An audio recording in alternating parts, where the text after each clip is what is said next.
Rape and torture has been happening repeatedly in Australia's detention centre on Manus Island in Papua New Guinea, according to a whistleblower. A former security manager told SBS's Dateline program tonight that nothing is being done to protect the victims. This is Manus Island in northern PNG. It's home to Australia's refugee detention centre, a facility that one man with inside knowledge says wouldn't serve as a dog kennel at home. I've never seen human beings so destitute, so helpless and so hopeless before.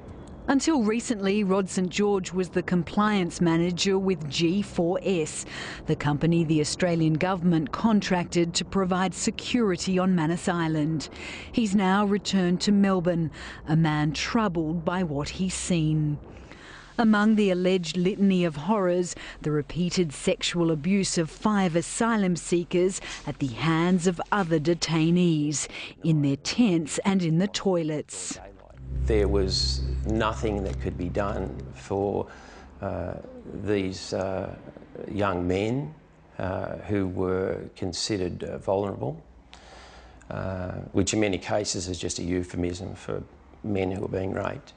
Rod St George says there is no safe place for the victims. They're forced to live in tents alongside their tormentors.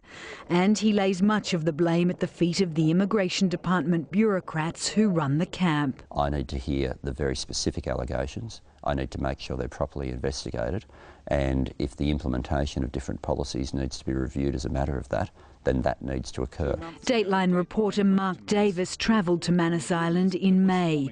Despite exhaustive efforts, he wasn't allowed inside the detention centre. But I can't get much closer than this. Not a single journalist has been inside the centre since it opened last August. Rod St George contacted SBS after seeing the story. If you knew that there were people next door being raped and you said nothing, you'd be complicit. Mr St George says self-harm is common, so too is torture. In one case, he claims a group of asylum seekers forced another group of men to sew their lips together.